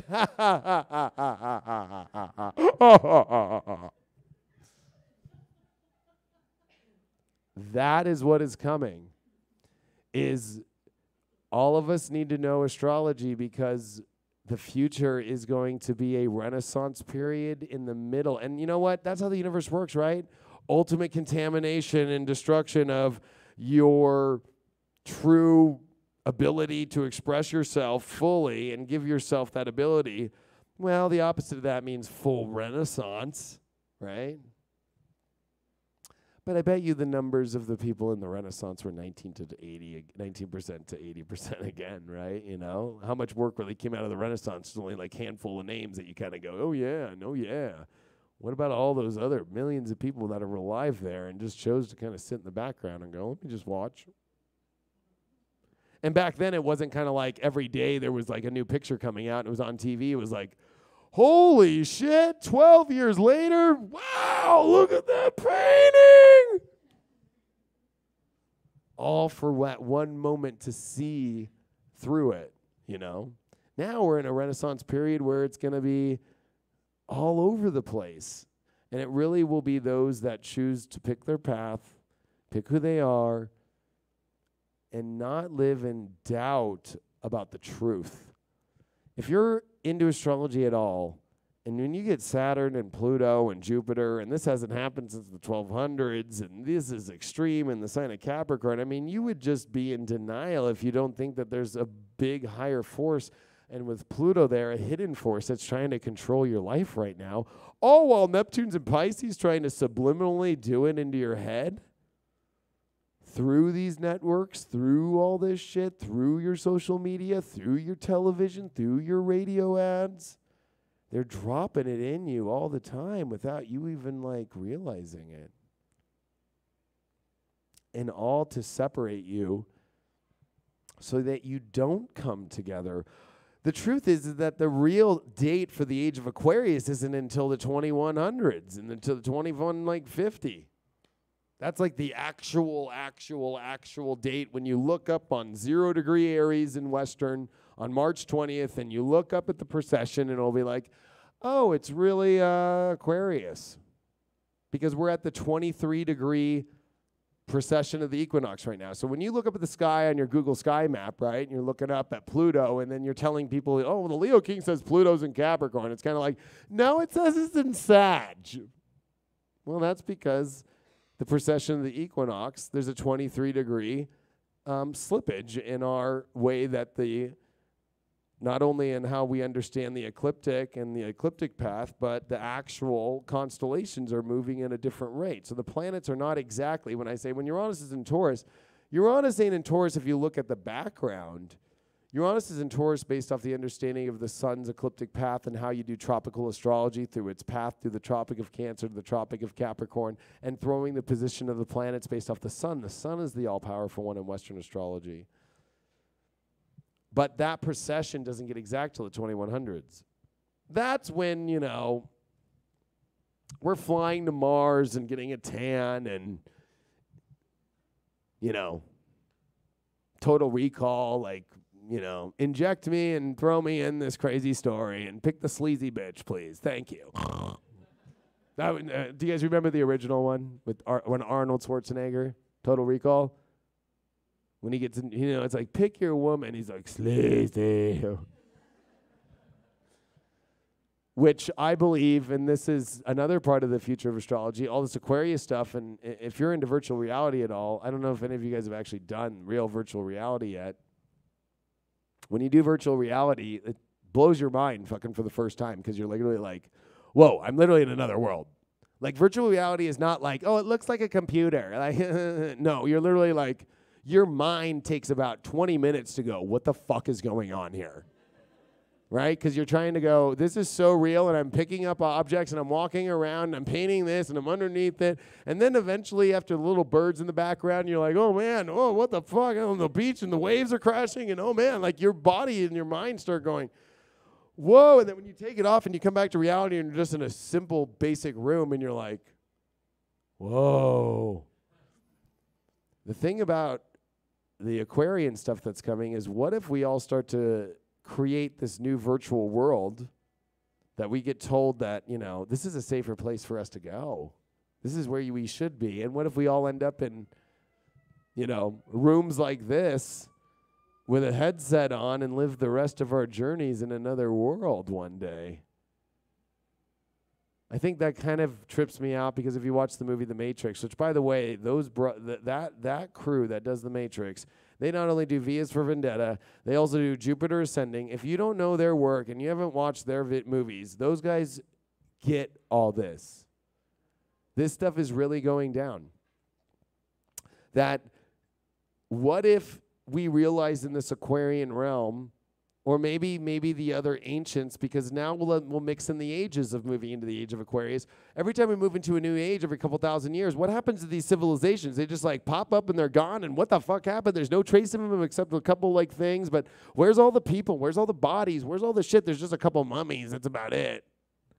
But what happened? How did this happen? I think what we start to realize is is this a virtual reality and we're somewhere else with a bunch of other headsets on in a room? And then what if those people or ourselves is living that virtual reality in another room? And how far up does it go? How far does it go till it busts or breaks? I think that somebody asked me a question earlier if these ages repeat. And in The Matrix, it's always so interesting when Neo walks into the room and there he is sitting there with, I guess you could call it God, or they called him the architect. And he's like, you've been here 6 times before or whatever. And they show the video of him always being upset. He has to choose between his girl, and he has to choose between saving the world, and he always chooses saving the world. But it always comes back to the same point to where he has to save the world again. Thousands and thousands and thousands and thousands of years later. And we're talking 6 times. We're talking eons and eons and eons of the same story repeating until finally he has to make the choice where he's going to go for the love of his life. And the architect laughs and goes, you're fucked. But really, he wins if you know the whole story. So this is that point that is coming pre-2100s of that choice of a humanity of whether or not we are going to say, screw it all, I'm not going to deal with this reality. Let's go into another one. Let's leave the earth, whatever you want to call it, and just go through the whole motherfucking cycle again. And it starts with transits like right now in your life today. Because if you do not choose to get out of your stupid self that is so afraid to live your full authentic self in this amazing universe and world that's been waiting to fucking be used up awesomely, instead of being told that, no, you shouldn't be doing this, and it's bad for this, and it's bad for that, and you need, if you don't eat right, you'll be this. It's like, if you don't do this, you don't do that.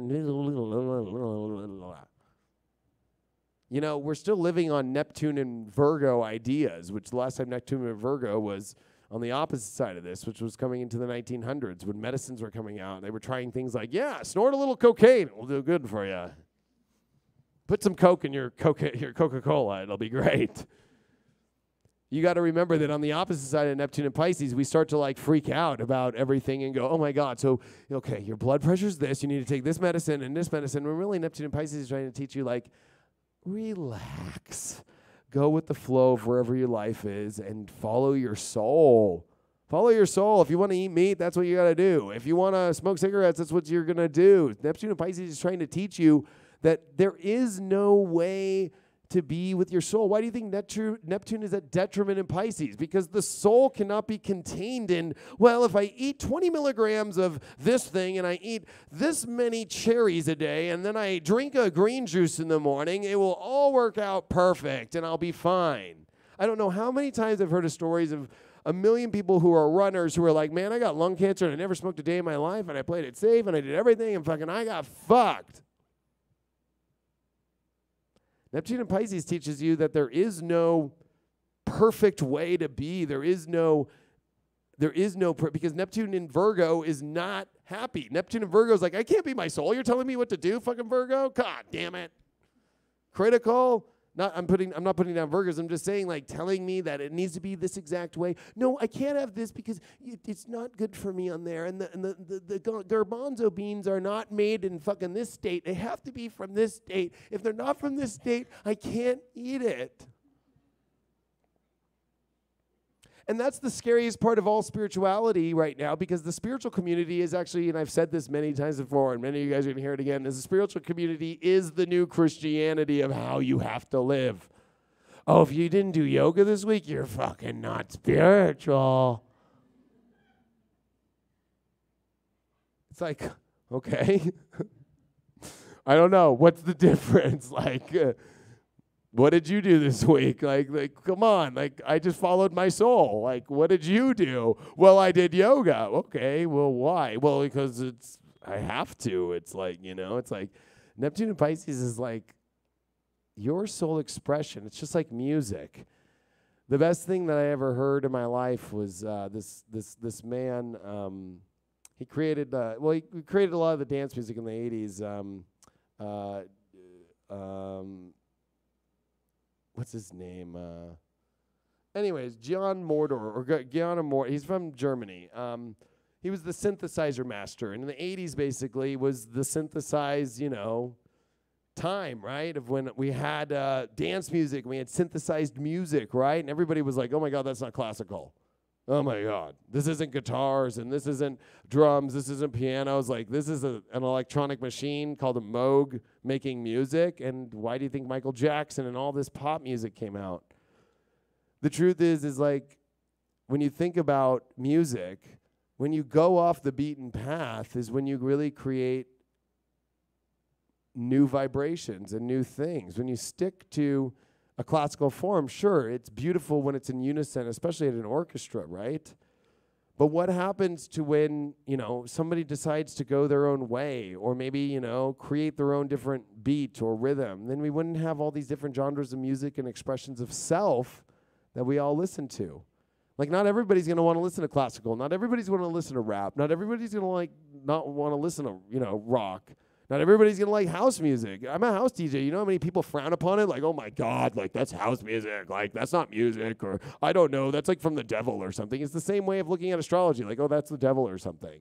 That person has a deep issue in themselves of like not learning how to just follow the soul of life. The soul needs to be the soul.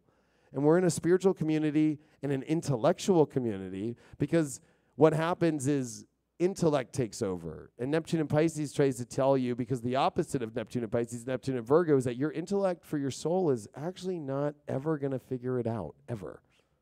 It will never. And your intellect, it will try through astrology, it'll try through health, it'll try through everything, but really maybe you just need to just express your soul and be open to all things and compassionate for all music, can be compassionate for all people, be compassionate for all ways of life. I don't know if you guys all saw, but I did a live video on my way out here where I fished in a lake. And the lake was a catch and release lake. And some girl went crazy on my thing going like, you are destructing fish and animals and killing them. And I'm just like, oh my God, like I didn't know. I didn't really think about it that much. I've been fishing my whole life, so I'll look at it. But she like just teared me down, like I'm a horrible person for fishing. I was just like, okay, I'll listen to your point, but you don't have to come and attack me with, this is the way that it should be. Like, you shouldn't be doing this, That's the spiritual way now. And even people might even accuse me of that in these presentations of like, well, here's what the astrology says. This is where to go and you'll be awesome. This is where you should go. But the difference between, I think, an astrologer telling you where you should go and anybody else just criticizing you is at least I'm following planets that I have no control over, and they're fucking from God, and I'm just literally just saying, well, that's where they are. I don't know what else to say. Like, I can't control them or move them or touch them or alter my perception of them or anything like that. Like, that's just what they're doing. Like, and there's no way to control that. If we had real free will, we'd be able to say, hey, son, cool off a little bit.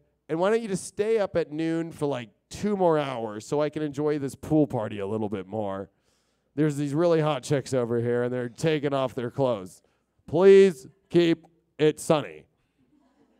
No, I don't have that free will. It will not happen. The sun's going to come down. They're going to put on their clothes and be like, we got to go eat, and then we got to go do our hair. And then all the guys are like, well, what the fuck are we going to do, man? Fucking all the chicks are getting ready and shit. The insights of reality of men.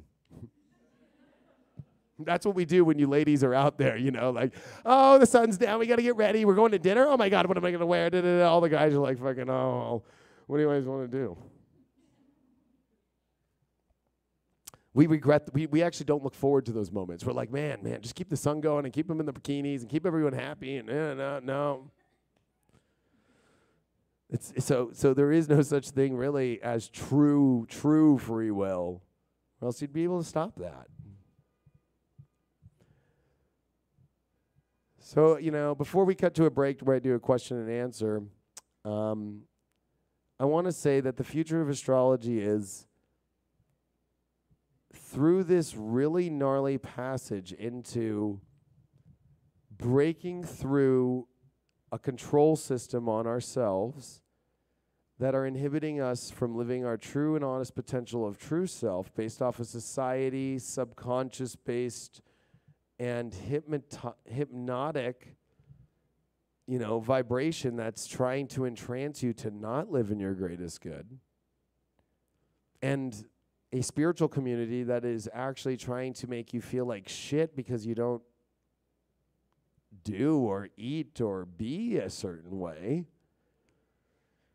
that all of it is based off if we can finally be leaders and use astrology and use it to empower and show people the truth of ourself and follow that, and hopefully as a conscious community in the coming 5 years during when Pluto comes into Aquarius, and of course the 2020s that start off with the big bang of Jupiter and Saturn in Aquarius, can we actually choose a different way to be and go down a different road than the same road that we keep somehow coming back to every 26 million years? When are we all going to leave? How tired is this story? Because I think when you go really deep down in your soul and you really start to listen to, how many times have I really been here? Now, when this gets confusing because people do past life regressions, of course, and then the best is when the people call themselves the most enlightened, and I'm definitely leaving this life. And yeah, you know, it's like, how many times have you heard that one? But when you go real deep down and you listen to the quietest parts of your soul and you ask yourself that question, how many times has this been like, you know, as a kid, I grew up with VHS tapes that my dad took video of, right, with his JVC, you know, like, and we'd rewatch them and rewatch them and rewatch them. How many times are we going to rewatch this story again? When is this the astrology that actually breaks us from that cycle? And do we all start to really feel that inside? And is it a coincidence that there's movies like The Matrix and there's the internet now and there's all these things? Did these all things same stuff happen again? And were we able to actually finally make the choice to get out of that story? Or are we going to just lay back and be like 80% of the people who during the revolution said, fuck it, I'll just sit and watch on my patio? And whatever red coat or blue coat comes by, oh yeah, hail the king. Or then, oh no, fuck the king, dude. Because when we become that society, we don't go nowhere. And the good news is that there are 20% of the people, there are always that people know deep inside themselves they came here to disrupt this place and change it. And if you know that in your heart as a light worker that you've been waiting to do that, that's what this next 5 years is. It's the ultimate battle for that war, that dark and light war for true illumination. But the truest warriors and light workers deal with their deepest shadow work first to bring the ultimate light. You have to be in touch with what your sexuality and sexual energy is. You have to be in touch with what you really want in your life. You have to be in touch with not being afraid to echo that into the universe of self. Scorpio is the phoenix that rises, but it's also the raptor that growls. An orgasm without a growl is not an orgasm. An orgasm without your nails being fucking pulled in your back is not. And if you haven't experienced this life, I highly recommend it.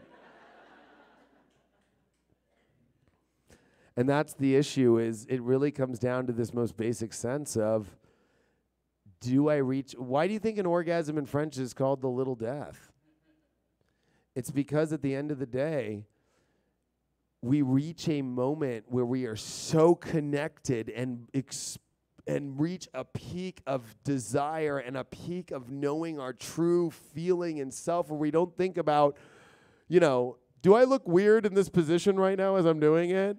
Or like, you know, all these weird things that come through people's head when they have sex, right? It's kind of like, well, it kind of smells funny down there, so, you know, or this looks a little weird. It's when you get through all that stuff and you find your deepest connection with somebody of intimacy and you're just all in and all the way in every aspect and just bam, that you reach complete knowing of self, fully of authenticity, because you didn't care how you looked, you didn't care what your hair was like, all you cared about was reaching the truth of that connection. And that's the deepest part that's coming, is it's either going to be nails or it's going to be like in the 20s, like, well, good night. And that's in your own life too, of whether or not you're going to choose the nails to get in the back of your back or not. And I think all this is because at the end of the day, if we don't feel fully embodied and know how to reach our deepest self, Scorpio teaches us as the eagle, as the phoenix, and as the scorpion, that we can't come out and bring our greatest life force energy of transformation to our lives. If we don't know how to go all the way to the bottom and find that and be that and bring that up, why do you think Pluto, and if you look at Pluto in astrology, it's a P. And whenever I look at the P, I always go power. Where am I going to draw my power in my life? And unfortunately, we see it in the dark societies. They use sex as a way to gain power in life. I'm not saying to go do that or anything, but maybe I'm saying to use it in a positive way of knowing that deep sexual / intimate power of yourself and use it to create life that you want. But if you're afraid of that self, you're afraid of that darkness inside of yourself, you're afraid of what that looks like, you know, I made a lot of people laugh in Denver because, you know, Venus retrograde in Scorpio is going to bring out the like, well, I really like it when I tilt to the side and you bang me 5 times on the leg and, you know, choke me out a little bit and then hit me on the head with a Sprite. Oh, there, I got it. If you can get there, you've got there. You know who you are. You know what I mean? If you've never done that yet, sorry. Don't know what to tell you. Scorpio is very black or white, right? It's 100 or 0. There is no such thing as, well, I got like 85% there, like, you know, it's like, you know, like before I got married, I used to date, I'd be like, well, I kind of had an orgasm or whatever. It's like, fuck, this ain't gonna work. There's no kind of, you know what I mean? Oh, I've never even given myself one. Oh my God, get me the fuck out of here. You've never given yourself an orgasm. So, because an orgasm is a true understanding of self of, I know how to give myself enough pleasure to feel great and desirable, and I love myself enough to feel, and the sirens are going. I know I'm here, guys. I know it's hot in here. Now I know. I got it. I get it. Thanks for the validation. So, and I bring this place up because, of course, I like to always kind of bring from the beginning and kind of come back to it as kind of to close this understanding is that this Scorpio shit is no joke. Jupiter's here. Jupiter's retrograding. Venus is going to retrograde here. This is the last moment for your truth, of your desires, of your true self, and whether or not you're going to be authentic or just push it away. Whether you're going to bring the power up or you're going to be afraid to use the power. And with Pluto and Capricorn, it's saying, oh, well, you've got to take action. You got to go towards it, or I'm sorry, I'm not going to pay you that $200 when you pass go. And I think that's the hardest part about being an astrologer is, you know, it doesn't matter if, you know, you get fired or you go through a breakup or you go through a death in the family. I mean, all these things are very difficult. The most hardest thing, though, is watching somebody not choosing to live inside their true self. It's the hardest one for me to deal with because we all are, including myself. There's parts of myself that I'm like, if I really were to live that way, I wonder if people will fucking, fuck. I'm pretty good. I'm pretty close. I'm like 99% there. But the truth is, it's still not all the way because it's not 100. And that's going to be the deep question is, do we all know how to get to 100? Do we all know how to fully transform ourselves into true, authentic self? Or are we going to let society, the world, the media, our friends, our family, our current partners, and everybody around us not allow us? Because when Mars retrogrades next month, less than a month from today, on June 25th, it will retrograde in Aquarius with the South Node, and this is the karmic issue. This is where the most karmic shit is going down of the year, I would say. Mars conjunct the South Node in Aquarius? Think about that. The nodes of the moon are the most karmic nodal. What is node in Latin? It's knot. There's a karmic knot, and they only are in 2 degrees of the zodiac at a time, the south and the north. And right now, and they're coming up, it'll be at 8 and 7 degrees of fucking Aquarius, that knot. And then the other one will be at 8 and 7 of Leo. And Mars is going to exactly come to 9 degrees and rub that knot. And that's a karmic knot. It's like having a horrible knot in your side. Oh, rub that one. Oh, thank you. And it's dealing with ego, identity issues about what everybody thinks about you. And the lack of freedom of self, and in a spiritual community that has made the ego die. And when you have the ego die, you have a white wall. And I love Eckhart Tolle because he teaches some really great stuff about the ego, but sometimes I want to slap him in the motherfucking face and be like, dude, listen. Nothing against him. I love him. But I know sitting on the bench and listening to the trees is really good. And I get it. But for the rest of my life, no. Not going to happen. Moments where you have to find that, of course. But the spiritual community is attached anything to ego, and it's like banished. The new witch hunters is anybody who fucking wants to be themselves. It's like, you want to be yourself? Like, fucking burn them. People give me shit all the time because I drive a fucking Z06 Corvette, you know what I mean? Like, fucking, I'm like, that's the car I want. Like, I don't care. It's fucking badass. You got an ego, dude. You got a mohawk and drive a fucking Corvette. Like, fucking, that fool's a fucking idiot, dude. Like, it's like, dude, what? You're driving your Prius because everybody says it's good?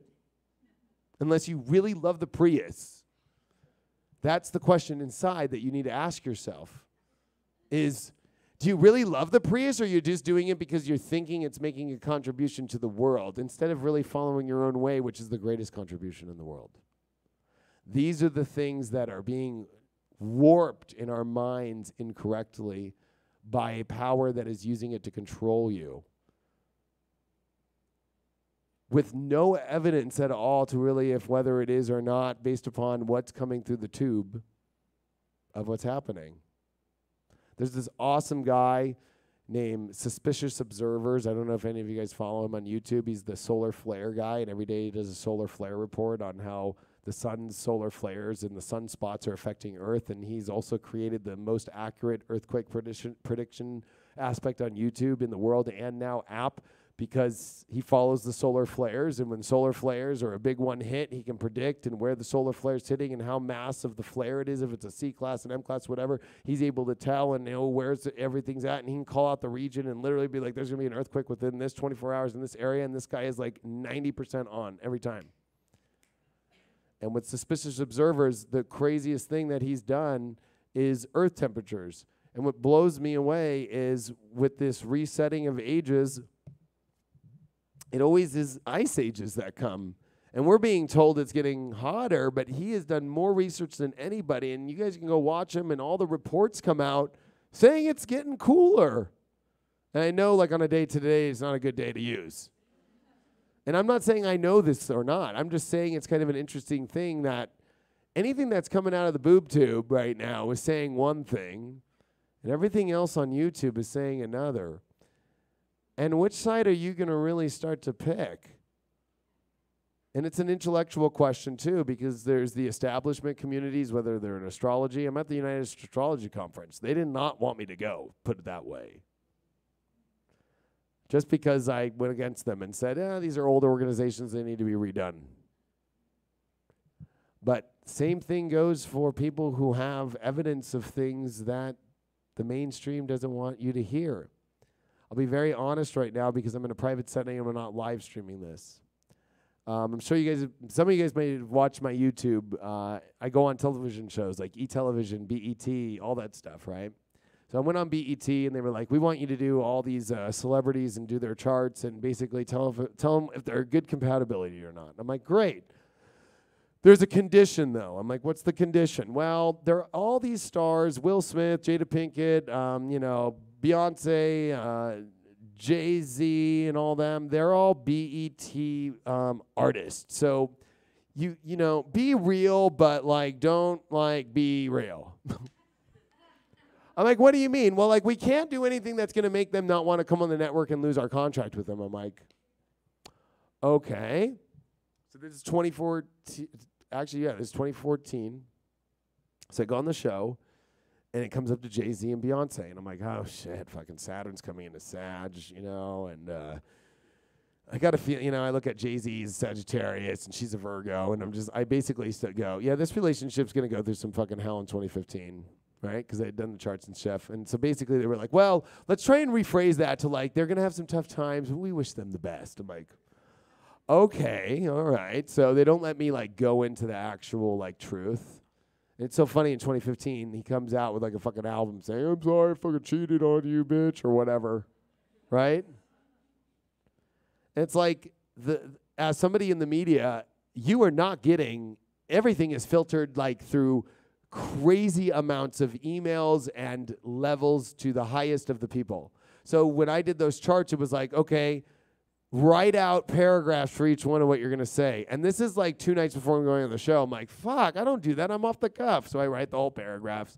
Then I get a call from some random producer. Hi, I'm this line producer. Da, da, da, da. Okay, that's nice, but can we change this here? Well, okay, I'll change to say that. Da, da, da. Okay, then I get fucking turn it in again. And then I get another call from another hang up. Well, I'm the executive producer. Are you going to be wearing that? And how, you know, it's like, and by the way, the thing that you say about Jay-Z and Beyonce, so like, can we tone that one down just a little bit more? It's like, oh, what do you want me to say? Like, fuck. And then when it came to Jada Pinkett and Will Smith, it was very easy. It was like, oh, well, Uranus is all over them. Like, they're fucking, I hate to say it, but they're swingers. He doesn't even wear his wedding ring, and he's out fucking on his Instagram, fucking all around all the time, and she's doing her own thing all the time. It's like very clear through the chart that they swing. That's why they're together still. Because they come back and do their boom boom and then go wherever they want to go.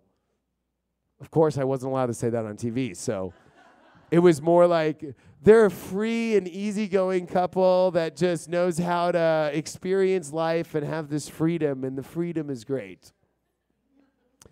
But the long story short of this is literally that then I got to the show. Then I started saying the things that are like, whoa, whoa, whoa, hold on, before we do this, there's a live audience here. And we all want you to know that whatever he says, just, you know, there is no cameras allowed, there's no Instagrams, you're not allowed to say this because, you know, they don't want anybody to bring out whatever I say as the truth.